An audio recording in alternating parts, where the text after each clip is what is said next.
तो एनीमे देखना किसे पसंद नहीं है। और अगर बात जुजुत्सु काइसेन जैसी एनीमे की हो तब तो कोई इस बात से इनकार कर ही नहीं सकता कि एनीमेज बढ़िया नहीं होते। जुजुत्सु काइसेन इस साल की टॉप ट्रेंडिंग एनीमे सीरीज है और इसीलिए इसके चर्चे दुनिया भर में हैं। जुजुत्सु काइसेन एक ऐसी यूनिक और डार्क टोन की शोनेन एनीमे है जो कि अपने एनीमे सीरीज की प्लॉट लाइंस और ह्यूमर्स दोनों को बैलेंस करके चलती है। यानी कि इस एनीमे सीरीज के अंदर ना तो प्लॉट लाइन से कोई कॉम्प्रोमाइज होता है और ना ही इस एनीमे के अंदर कहीं पर ह्यूमर की कमी दिखती है। इस एनीमे सीरीज का कॉन्सेप्ट भी बहुत अच्छा है, यानी कि एक ऐसा कर्स वर्ल्ड जिसके अंदर कर्स स्पिरिट्स रहते हैं और जुजुत्सु सॉर्सरर्स इन कर्स स्पिरिट्स को मारकर ह्यूमंस की प्रोटेक्शन करते हैं। इसके अलावा इस एनीमे सीरीज के कैरेक्टर्स भी बहुत कमाल के हैं। फिर चाहे हम सुकुना की बात करें या फिर बात करें इस एनीमे के हीरो सातोरु गोजो के बारे में, हर कोई बहुत कमाल का है और इसीलिए इन सब चीजों की वजह से ही इस एनीमे सीरीज ने बहुत ही कम टाइम के अंदर इतनी ज्यादा पॉपुलैरिटी गेन कर ली है कि इसका फैन बेस आज की तारीख में बहुत ज्यादा बड़ा हो चुका है। और अगर आपको भी जुजुत्सु काइसेन एनीमे सीरीज पसंद है तो आज मैं इस वीडियो के अंदर आपको 10 और एनीमेज के बारे में बताऊंगा जो कि बिल्कुल जुजुत्सु काइसेन की तरह है। और एज अ जेजे के फैन आपको इन सारे एनीमेज को भी जरूर चेकआउट करना चाहिए। तो वीडियो बहुत ही अच्छी होने वाली है, इसलिए आप सभी से पूरा एंड तक जरूर देखना। और अगर आप में से कोई हमारे चैनल पर पहली बार आया हो तो प्लीज आप हमारे चैनल को सब्सक्राइब भी कर लेना। इसके साथ ही अगर आपको हमारे चैनल की वीडियोस पसंद आती है तो आप हमारे चैनल की दूसरी वीडियोस भी देख सकते हैं, जैसे कि top 15 most powerful characters in JJK, top 10 most powerful curse spirits in जेजेके,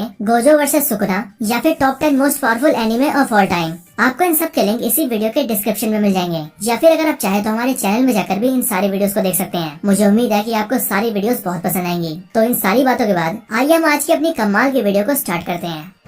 number 10, chainsaw man. तो चेनसो मैन एनीमे की स्टोरी भी बहुत हद तक जुजुत्सु काइसेन जैसी है। चेनसो मैन एनीमे अपने मेन कैरेक्टर डेंजी की स्टोरी को फॉलो करती है और ये डेंजी एक ऐसे वर्ल्ड से बिलोंग करता है जिस वर्ल्ड के अंदर डेविल्स रहते हैं, बिल्कुल ठीक उसी तरह से जिस तरह से जुजुत्सु काइसेन वर्ल्ड के अंदर कर्स स्पिरिट्स रहते हैं। अगर बात करें इस एनीमे के मेन कैरेक्टर डेंजी की तो डेंजी के पास पोचीदा नाम का एक डेविल होता है और कहने को तो वो एक डेविल होता है लेकिन वो डेविल डेंजी का पेट बनकर रहता है। लेकिन फिर आगे चलकर डेंजी अपने डेविल पेट पोचीदा के साथ एक डील कर लेता है, जिस डील के अंदर उसका पेट पोचीदा उसके साथ मर्ज होकर उसे अपनी पावर्स प्रोवाइड करता है, जिसके बाद ये डेंजी के पास ऐसी पावर्स आ जाती है कि वो जब चाहे तब अपने बॉडी पार्ट्स को ट्रांसफॉर्म करके उन्हें चेनसो बना सकता है और उन सभी चेनसो का इस्तेमाल करके किसी को भी मार सकता है। हालांकि डेंजी का डेविल पेट पोचीदा उसके साथ डील क्यों करता है, उनकी डील क्या होती है, डेंजी का उसकी लाइफ में मकसद क्या है और एक बार पावर्स मिलने के बाद वो क्या क्या कारनामे करता है, ये सारी चीजें आपको इस एनीमे में देखने को मिलेगी। इस एनीमे का अब तक सिर्फ एक ही सीजन आया है जिसके अंदर टोटल सिर्फ 12 एपिसोड्स हैं। तो वो सारे एनीमे फैंस जिन्हें जेजे के पसंद आई है वो इस वाली एनीमे को भी एक बार जरूर देखें। आई एम श्योर आपको ये वाली एनीमे भी बहुत पसंद आएगी।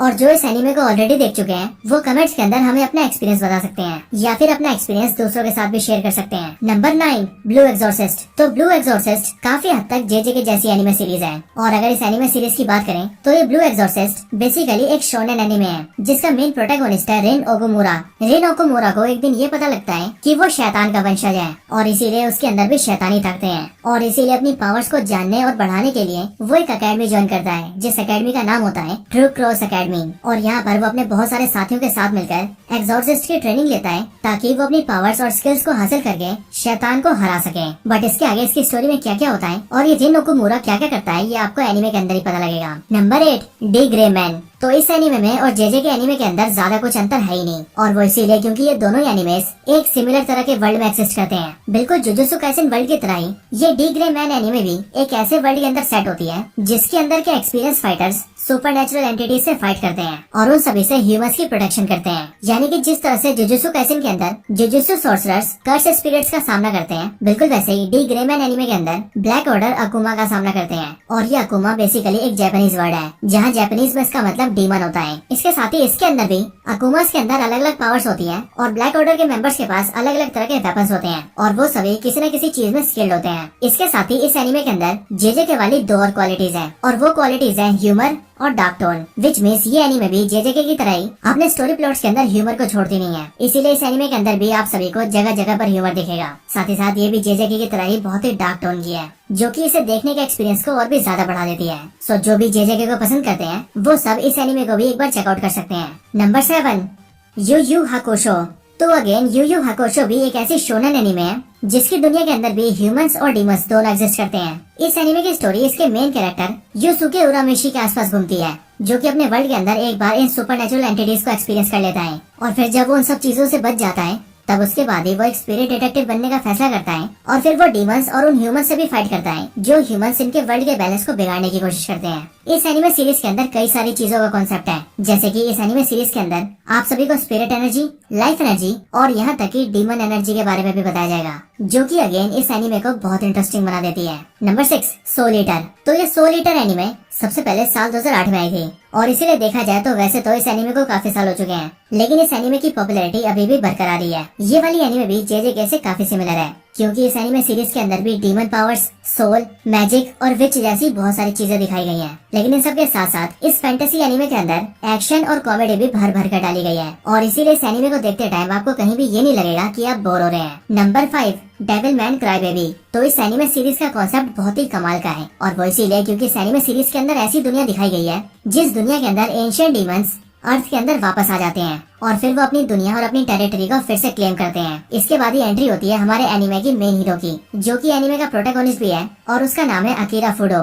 स्टोरी के अंदर अकीरा एक डीमन के साथ मर्ज हो जाता है और फिर डीमन के साथ मर्ज होते ही उसे उस डीमन की वजह से कमाल की डीमोनिक पावर्स मिल जाती हैं। लेकिन बड़ी बात तो ये होती है कि डीमन के साथ मर्ज होने के बाद भी उसकी सोल और उसका हार्ट एक ह्यूमन का ही रहता है। हालांकि फिर वो अपनी पावर्स के साथ क्या करता है और इस एनिमे की स्टोरी आगे कहाँ जाती है, ये सभी आपको एनिमे में दिखेगा। इस एनिमे के अंदर action, horror, supernatural elements, destruction और बहुत सारे डेथ सीन्स दिखाए गए हैं और इसीलिए अगर आप सभी एक बार इस एनिमे को देख लें तो ये एनिमे आपकी दुनिया को देखने के नजरिए को बदल सकती है।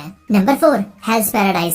तो इस पूरी लिस्ट के अंदर ये हेल्स पैराडाइज एनिमे सबसे लेटेस्ट और नई एनिमे है, जो कि रिलीज हुई है अभी हाल ही में 1 अप्रैल 2023 के अंदर। और इसके और JJK में एक सिमिलरिटी ये भी है कि इन दोनों एनिमे को मापा स्टूडियो बना रहा है। ये हेल्स पैराडाइज एक बहुत ही न्यू जनरेशन की एनिमे सीरीज है, जिसके अंदर हमें स्टोरी दिखाई गई है गाबी मारू नाम के एक पावरफुल निंजा की, जो कि जब एक बार एक मिशन पर होता है तब उसी टाइम पर उसे कैप्चर कर लिया जाता है, लेकिन इंटरनली उसके मन में जीने की इच्छा होती है, इसीलिए उसे कोई भी मार नहीं पाता। और अब उसे कोई क्यों नहीं मार पाता और एनिमे में आगे क्या क्या होता है, ये सारी चीजें आपको एनिमे के अंदर दिखेंगी। बिल्कुल JJK की तरह ही इस एनिमे सीरीज के कैरेक्टर्स भी बहुत यूनिक है और साथ ही जुजुत्सु काइसेन की तरह ही ये वाली एनिमे भी बहुत ही डार्क टोन की है। नंबर 3, टोक्यो घोल। तो ये एनिमे सबसे पहले रिलीज हुई थी साल 2014 के अंदर और अगर बात करें इस एनिमे सीरीज की स्टोरी की तो इस एनिमे सीरीज के अंदर भी हमें एक सुपरनैचुरल वर्ल्ड दिखाया गया है, जहाँ पर एक ऑल्टरनेट रियलिटी एग्जिस्ट करती है और उस ऑल्टरनेट रियलिटी के अंदर बहुत सारे ऐसे क्रिएचर्स हैं जो कि देखने में तो ह्यूमंस की तरह हैं, लेकिन वो एक्चुअल में जिंदा लिविंग बींग्स को खाते हैं और इसीलिए उन सबको घोल्स कहा जाता है। लेकिन फिर यहीं पर एंट्री होती है हमारे हीरो की, जो कि इस एनिमे का प्रोटैगनिस्ट होता है और उसका नाम होता है कैन कैनेकी। और इस कैन कैनेकी के साथ कुछ ऐसा होता है जिसकी वजह से ये हाफ घोल बन जाता है, मतलब कि आधा ह्यूमन और आधा घोल। लेकिन फिर इसके हाफ घोल बनने के बाद क्या क्या होता है वो सारी चीजें आपको एनिमे के अंदर देखने को मिलेंगी। टोक्यो घोल बेसिकली मेरे फेवरेट एनिमेज में से एक है, सो इसीलिए जिन्होंने भी अभी तक इस एनिमे को नहीं देखा है वो एक बार तो इस एनिमे को जरूर चेकआउट करें। इसे देख के आपको मजा तो जरूर आएगा। Number 2, attack on Titan. तो अटैक ऑन टाइटन हिस्ट्री के सबसे बेस्ट एनिमेज में से एक है, जिसकी शुरुआत साल 2013 से हुई थी और अभी इसी साल यानी कि साल 2023 के अंदर फाइनली ये एनिमे सीरीज एंड हो चुकी है। Attack on Titan anime series अपने आप में एक मास्टरपीस है और वैसे तो अटैक ऑन टाइटन और जुजुत्सु काइसेन के बीच बहुत ज्यादा सिमिलरिटीज नहीं है, लेकिन फिर भी कई मामलों में ये दोनों सिमिलर हैं। जैसे कि JJK की तरह ही अटैक ऑन टाइटन की दुनिया के अंदर भी बड़े बड़े ह्यूमंस लाइक टाइटन्स एग्जिस्ट करते हैं और जिस तरह से कर्स स्पिरिट्स ह्यूमंस को मारते और खाते हैं, ठीक उसी तरह से ये टाइटन्स भी ह्यूमंस को मारकर खा जाते हैं। और इसीलिए इस एनिमे सीरीज के अंदर भी एक्शन है, ड्रामा है, सस्पेंस है, बहुत सारी ट्रेजेडीज हैं, एक से बढ़कर एक इंसेन बैटल सीन्स हैं, चौंका देने वाले सीक्रेट्स हैं और सर घुमा देने वाले स्टोरी के प्लॉट ट्विस्ट हैं। यानी कि इस एक ही एनिमे सीरीज के अंदर सब कुछ है। तो चलिए अब बात करते हैं लिस्ट के नंबर 1 एनिमे सीरीज के बारे में। Number 1, demon slayer. तो डीमन स्लेयर की कहानी भी जुजुत्सु काइसेन जैसी है, यानी कि एक ऐसी दुनिया जिसमें डीमंस रहते हैं, डीमंस ह्यूमंस को मारकर खाते हैं और यहाँ भी कुछ ऐसे हीरोज हैं जो कि डीमंस को मारकर ह्यूमंस को प्रोटेक्ट करते हैं। और जिस तरह से JJK के अंदर इन हीरोज को जुजुत्सु सॉर्सर्स कहा जाता है, ठीक उसी तरह से डीमन स्लेयर के अंदर इन सभी हीरोज को डीमन स्लेयर ही कहा जाता है, जो कि मेंबर्स होते हैं डीमन स्लेयर कॉर्प्स के। और जैसे जुजुत्सु काइसेन के अंदर हमें मेन कैरेक्टर यूजी इतादोरी की स्टोरी दिखाई गई है, ठीक उसी तरह से डीमन स्लेयर के अंदर स्टोरी दिखाई गई है इस वाले एनिमे सीरीज के मेन कैरेक्टर तानजीरो कामाडो के बारे में। लेकिन अब ये डीमन स्लेयर जुजुत्सु काइसेन से कितनी अलग है और इस एनिमे सीरीज के अंदर आगे क्या क्या होता है, ये सारी बातें आपको एनिमे देखकर ही पता लगेंगी। वैसे मैं जानता हूँ कि डीमन स्लेयर का फैन बेस इतना बड़ा है कि शायद से आप में से ज्यादातर लोगों ने इस एनिमे सीरीज को देख ही रखा होगा, लेकिन अगर तब भी कोई ऐसा है जिसने अभी तक इस एनिमे सीरीज को नहीं देखी है तो मैं आपसे यही बोलना चाहूंगा कि आप एक बार इस एनिमे सीरीज को जरूर देखें, क्योंकि एक बार इसे देख लेंगे तो मुझे थैंक यू बोलने तो जरूर आएंगे। तो बस यही थी वीडियो ऐसे टॉप 10 बेस्ट एनिमेस के ऊपर जो कि बिल्कुल जुजुत्सु काइसेन की तरह है। वैसे आप सभी को वीडियो कैसी लगी मुझे कमेंट्स में जरूर बताएं, और इन टॉप 10 बेस्ट एनिमेस में से आपको कौन सा एनिमे सबसे ज्यादा पसंद है आप उसका नाम भी कमेंट्स करके जरूर बताएं। बाकी ये वीडियो अच्छी लगी हो तो इस वीडियो को लाइक जरूर करें, और चैनल को अभी तक सब्सक्राइब नहीं किया है तो अभी सब्सक्राइब भी कर लें। मैं मिलता हूँ आपसे ऐसी किसी और बेहतरीन वीडियो में, तब तक के लिए गुड बाय।